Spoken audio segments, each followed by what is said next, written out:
Hi hello నమస్తే, welcome back to iDream media. ఈరోజు మనతో ఉన్నారు ఇమిగ్రేషన్ కన్సల్టెంట్ అయిన ప్రశాంత్ శర్మ గారు. సో లేటెస్ట్ యూఎస్ అప్డేట్స్ గురించి ఈరోజు ఎపిసోడ్లో తెలుసుకుందాం. Hi sir. హలో అండి. సార్, H1B 3 డేస్లోనే వస్తుంది అనే ఒక న్యూస్ నడుస్తూ ఉంది సోషల్ మీడియా మొత్తంగా. అండ్ రైట్ నో మీతో ప్రీవియస్ డిస్కషన్లో కూడా మీరు చెప్పారు, విరాట్ ఈ 3 months ఏదైతే ఉందో డిసెంబర్, జనవరి, ఫెబ్లో H1Bకి సంబంధించిన మెయిన్ థింగ్స్ నడుస్తూ ఉంటాయి, lottery and other things. So దీని గురించి ఓవరాల్ ఈ సినారియో గురించి మాకు ఎక్స్ప్లెయిన్ చేస్తారా? See, usually March is a time where lotteries get picked up. March 1st to 25th the gateway open చేస్తుంది గవర్నమెంట్. సో అప్లికేషన్స్ డంప్ చేస్తారు. సో ప్రతి consultant December to March or February ending they run H1B ads.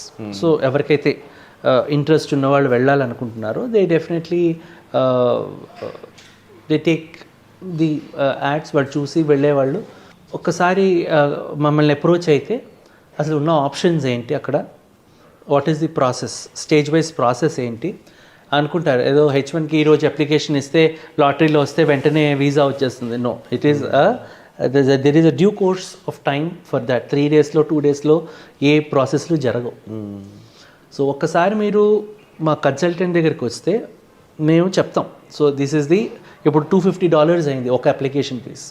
So మీరు last year చూసుకుంటే multiple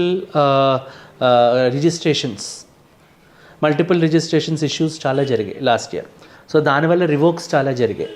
so ఒక్కొక్క last year మీరు చూసినట్టయితే టోటల్గా మన ఇండియా నుంచి 2% was the success rate through out ఇది, బికాస్ ఆఫ్ మల్టిపుల్ రిజిస్ట్రేషన్స్ యూఎస్లోనే జరిగాయని ఒక రూమర్ ఉంది మళ్ళీ. సో ఇండియా నుంచి అయితే మల్టిపుల్ రిజిస్ట్రేషన్స్ జరగకూడదని. అంటే మల్టిపుల్ రిజిస్ట్రేషన్స్ అంటే ఫర్ ఎగ్జాంపుల్ మీరు వచ్చారు మా దగ్గరికి, సో మీ అప్లికేషన్ని మేము 4 states వేస్తారు. 4 different statesలో నుంచి లాటరీ పికప్ అయ్యే ఛాన్సెస్, పర్మిటేషన్స్ పెరగడానికి వేసేవారు డిఫరెంట్ స్టేట్స్ నుంచి. సో ప్రస్తుతం ఆ మల్టిపుల్ రిజిస్ట్రేషన్స్ అన్న కాన్సెప్ట్ని గవర్నమెంట్ హ్యాస్ స్టాప్డ్. సో వాళ్ళు ఇంటర్నల్గా యూఎస్లో చేసుకుంటున్నారా లేదా అనేది పక్కకు పెడితే, ఇండియా నుంచి అయితే that has become it is an illegal process. So ఒక్కసారి అది రిజిస్ట్రేషన్ అయితే, ఫర్ ఎగ్జాంపుల్ మీ ఫైల్ని మేము టెక్సస్లో వేసాం, మీకు ఒక బెనిఫిషరీ నెంబర్ అన్నది జనరేట్ అవుతుంది. And your lottery will be picked up on the basis of your beneficiary number. అది ఎప్పుడు తెలుస్తుంది? మార్చ్ 30వ తారీఖు usually the lottery pickup time అనమాట. అది తెలిసినప్పుడు మాకు అటార్నీస్ అక్కడ క్లాసిఫై చేసుకొని దే లెటర్స్ నో దట్ ఇదిగో ఈ క్యాండిడేట్స్వి ఈ బెనిఫిషరీ నెంబర్స్ తోటి పికప్ అయ్యాయి. సో ఒక్కసారి అది బెనిఫిషరీ నెంబర్ పికప్ అయిన తర్వాత then actual story would start. So అప్పుడు స్పాన్సర్షిప్ లెటర్ అన్నది ఒక ఎంప్లాయర్ ఎవరి ద్వారా అయితే మనం ఈ బెనిఫిషరీ వేసామో హీ హ్యాస్ టు గివ్ ఒక LCA అన్నది ఫైల్ చేయాలి. ఒక డెడ్ లైన్ ఉంటుంది.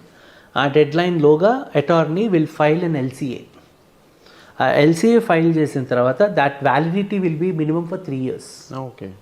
సో అందుకే ఇనీషియల్గా వీసా పడడం కూడా 3 yearsకే పడుతుంది. And H1 overall time frame is for 6 years. So అది రెన్యూ అవుతుంది.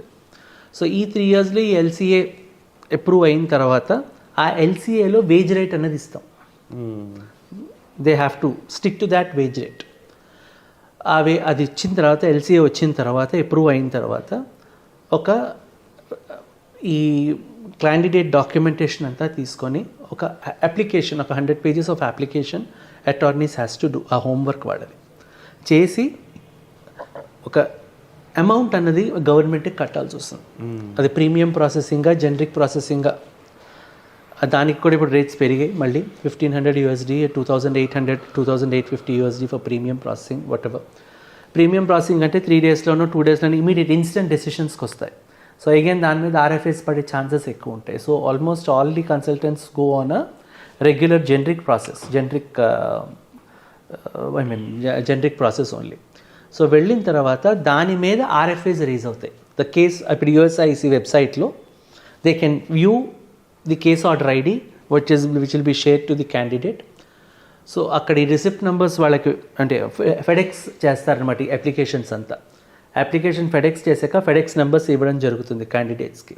And then the next process receipt number ఇస్తాం. అంటే మీ పేమెంట్ మీరు కట్టిన ఈ అమౌంట్ గవర్నమెంట్కి వెళ్ళింది, ఓకే, అమౌంట్ రిసిప్ట్ నెంబర్స్ ఇవ్వడం జరుగుతుంది. It's all stage wise process. So receipt number వచ్చిన తర్వాత ఆ రిసిప్ట్ నెంబర్ వీళ్ళకి ఇచ్చిన తర్వాత కేస్ ఆర్డర్ ఐడి అనేది జనరేట్ అవుతుంది.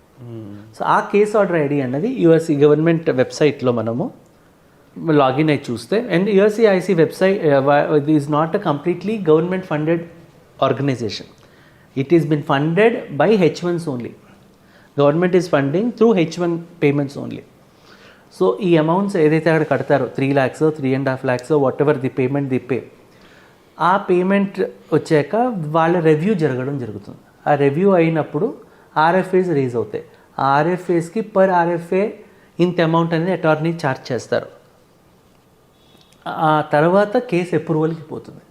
కేసు అప్రూవల్కి వెళ్ళిన తర్వాత employer has to give the set of documentation.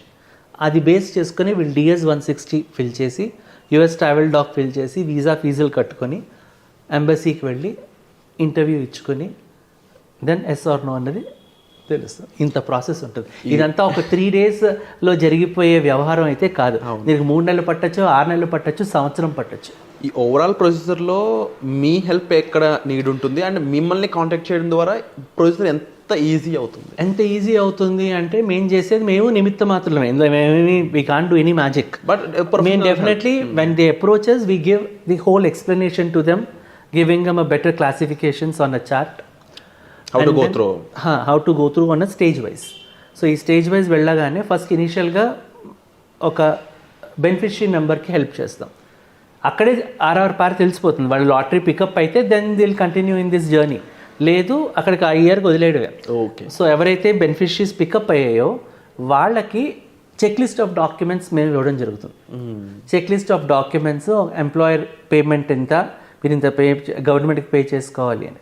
So government pay చేసుకున్నాక రిసిప్ట్ నెంబర్స్ ఇవ్వడం, ఫెడెక్స్ నెంబర్స్ ఇవ్వడం, ప్రతిదీ we give them on stage wise ఇచ్చుకుంటూ వెళ్తాము.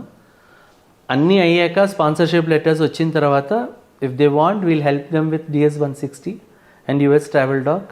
వీసా స్లాట్స్ బుక్ చేస్తాము, వీసాకి వాళ్ళు వెళ్తారు. కావాలంటే విఓ ట్రైనింగ్ అన్నది ఫ్రీక్వెంట్లీ ఆస్క్డ్ క్వశ్చన్స్ అనేవి ఉంటాయి.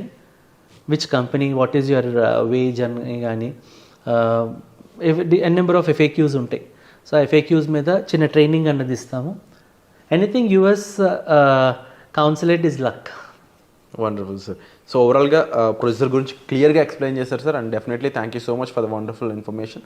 But at the same time ఇండివిజువల్గా మీరు మీ సిచ్యువేషన్ H1Bకి సంబంధించి ఏ పొజిషన్లో ఆగి ఉన్నారు, ప్రీవియస్గా ఆల్రెడీ అప్లై చేసి ఇబ్బంది పడి ఫెయిల్ అయిన ఇష్యూస్లో ఉన్నారా, లేదంటే రైట్ నౌ ఇనిషియల్గా ఇదే ఫ్రెషర్గా అప్లై చేస్తున్నారా, ఎటువంటి సిచ్యువేషన్లో ఉన్నా సరే మీరు డిస్ప్లే అవుతున్న నెంబర్స్ కాల్ చేసి మీ సిచ్యువేషన్ ద్వారా సార్ని కన్సల్ట్ చేసినట్లయితే ఒక ప్రాపర్ గైడెన్స్ అనేది దొరుకుతుంది.